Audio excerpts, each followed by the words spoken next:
Good morning, student. I am your Stephen sir from ICRA English Medium. Today I am going to teach you subject grammar, and this topic will be for 9th, 10th, 11th and 12th standard as well as. So today's our topic is idioms and phrases. These things comes usually for the board exams. So let me give you some brief information about it. Idioms and phrases. So in Hindi, we call this thing as a muhavre. For idioms, we call it as muhavre, and for phrases we call it as vakyank in Hindi. So now let us see what is idioms and phrases. As you can see, there is a small chart over here, idioms versus phrases.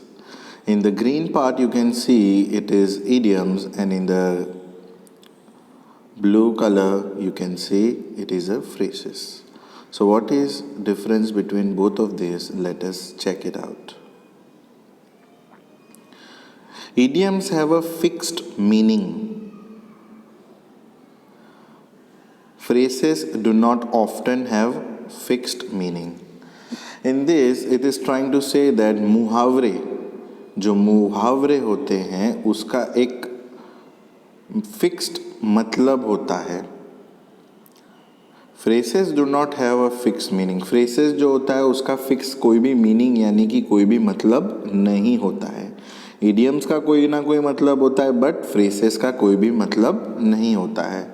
So my dear student, what is phrases actually? Phrases यानी कि कोई भी sentence का जो last part होता है उसको हम लोग phrases consider करेंगे.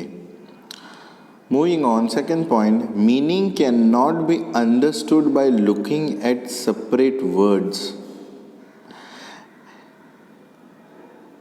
And phrases में क्या लिखा है? Meaning cannot be understood by looking at the separate word. तो ये दोनों में एक ही बात लिखी है. क्या लिखी है कि भाई अगर हम पढ़ेंगे तो एक एक वर्ड, अगर एक एक को वर्ड को पढ़ेंगे तो वो सेपरेट होगा, फिर भी हम उसको समझ नहीं सकेंगे. ना ही हम लोग idioms में समझ पाएंगे, ना ही हम phrases में. Idioms falls into the synthetic category of phrases. Phrases can have an idiomatic meaning. तो idiom और phrases जो है वो एक दूसरे के साथ जुड़ा हुआ है कैटेगरी वाइज, यानी कि समझो कि दोनों एक ही सेंटेंस का हिस्सा हो. समझ रहे हो? एक ही सेंटेंस का हिस्सा हो. फॉर एन एग्ज़ाम्पल अगर मैं आपको बोलूँ तो आप लोगों ने कभी देखा होगा कि भाई चलो ये चीज़ का मीनिंग क्या है. हेडेक. फॉर एन एग्ज़ाम्पल मैं एक वर्ड बोलता हूँ हेडेक. तो हेडेक यानी क्या होता है? हेडेक यानी सर दर्द करना. अब मैं अगर आपको बोलूँगा कि चलो अभी इसका एक सेंटेंस बना के बताओ, तो इस तरीके से इडियम्स और फ्रेसेस काम करता है, बट थोड़ा अलग. हम लोग एग्जाम्पल्स देखेंगे. Now last point, and idioms might not make sense if you are not familiar with it. Phrases can be easily understood. यहाँ पे क्या बताया गया है कि idioms जो है ना वो आपको तब तक समझ में नहीं आएगा जब तक आप उसको पहचानोगे नहीं. इसका मतलब ये है जैसे आपका कोई दोस्त है जिसको आप पहचानते हो. अगर आप उसको पहचानते हो तो आपको वो इजी पड़ेगा कि भाई हाँ मैं इसको पहचानता हूँ. आपके 10 दोस्त हैं, आप अपने 10 दोस्त को पहचानते हो तो इट मीन्स कि आप उसको उस चीज़ से वाकिफ़ हो, राइट. तो इडियम्स को भी हम कैसे समझेंगे? जब तक कि हम उसको पहचानेंगे नहीं तब तक. Phrases can be easily understood. जो फ्रेसेस होता है वो आसानी से हम लोग समझ सकते हैं, मगर इडियम्स को समझना इम्पॉर्टेंट है. अभी हम कुछ एग्जाम्पल्स देखेंगे. ओके, यहाँ पे दो पॉपुलर इडियम्स दिए हुए हैं। तो अब ये जो मैं आपको एरो करके बता रहा हूँ ये एक्चुअली आपका इसमें आएगा, ये एरो किया है। तो फर्स्ट जो दिया है व्हेन पिग फ्लाइज। अब यहाँ पे अगर मैं जूम करूँ तो यहाँ पे दिया हुआ है when pig flies.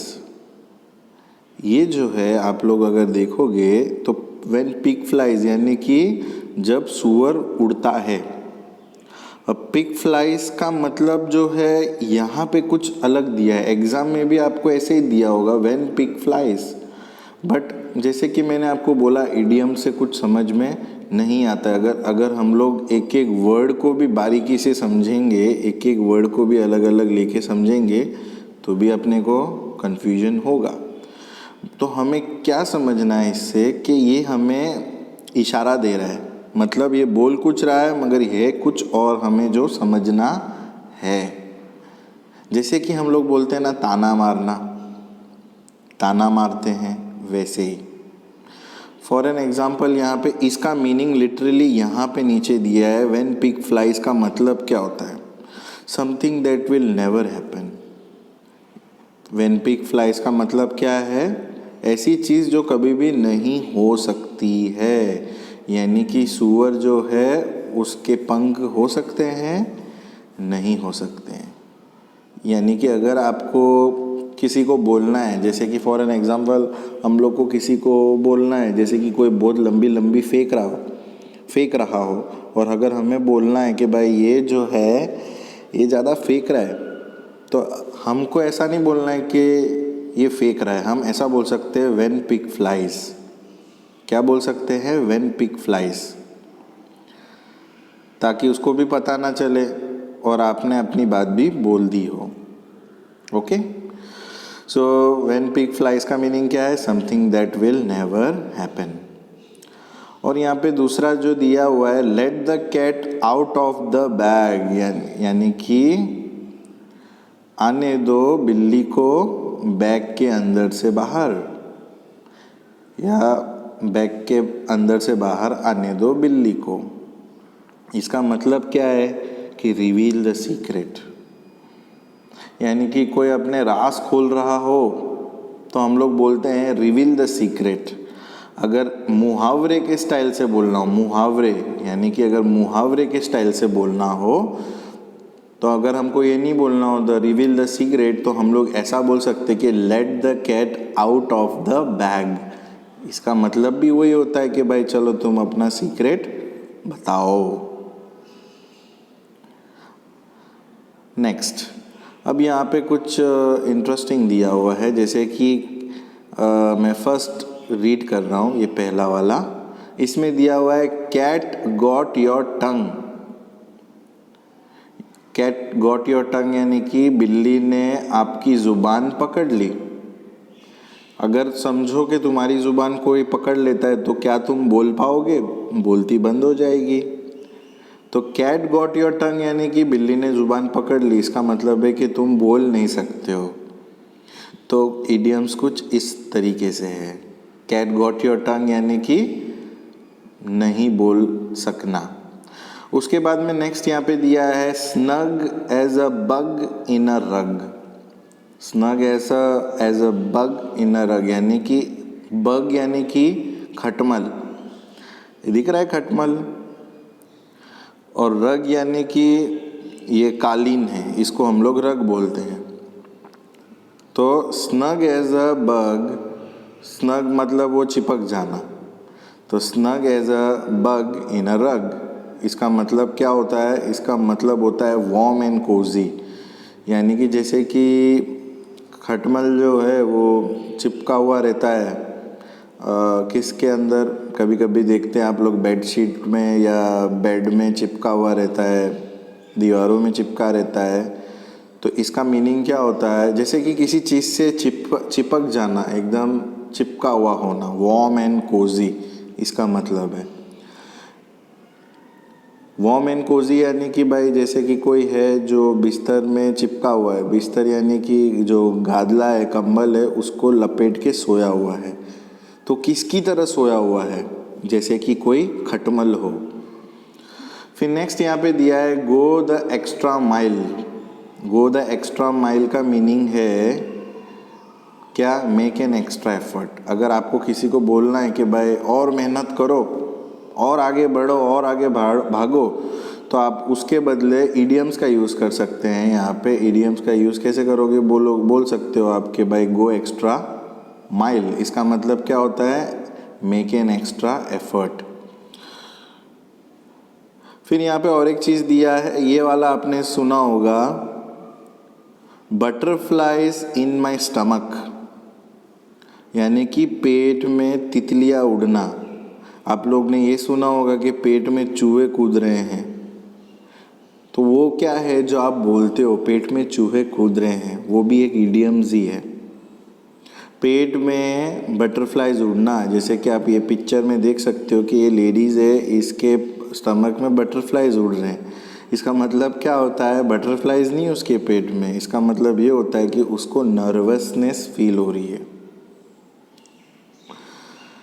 Then next यहाँ पे दिया है to go down in flames. To go down in flames मतलब इसका मीनिंग बहुत अलग होता है। To go down in flames, to go down in flames का मीनिंग यहाँ पे टू फेल स्पेक्टेक्युलरली, यानी कि हार जाना। To go down in flame यानी कि एक आग है जो नीचे जा रही है, यानी कि हार जाना। फिर ये और एक आपने सुना हुआ होगा, once in a blue moon.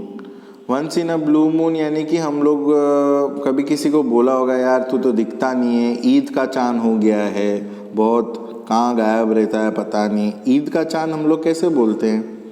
वैसे ही होता है once in a blue moon, जो कभी कभार दिखता हो उसको हम लोग बोलते हैं once in a blue moon. Rarely यानी कि क्या होता है? बहुत कम। रेयरली यानी कि बहुत कम। तो once in a blue moon अगर आपको किसी को बोलना है कि यार I can not see him, he is just like once in a blue moon, यानी कि वो एक ब्लू मून की तरह है, once in a blue moon. इसका मतलब क्या होता है कि बहुत कम दिखाई देता है। सो एग्ज़ाम में ये कैसे आएगा माय डियर स्टूडेंट्स? ये जो है वो आपको एज एन ऑप्शन जैसा आएगा। जैसे कि पहला वाला एग्जाम्पल कैसा है, cat got your tongue, okay. तो ये एक क्वेश्चन आएगा, कैट गॉट योर टंग, ये वाला। और आपको एग्ज़ाम में ऐसे 3 क्वेश्चंस आएंगे, यानी कि 3 ऑप्शन आएंगे, कांट यू स्पीक या कुछ और, ऐसे 2-3। तब आपको इसके साथ मैच करता हुआ सेंटेंस बनाने का होगा। Okay my dear students, thank you so much.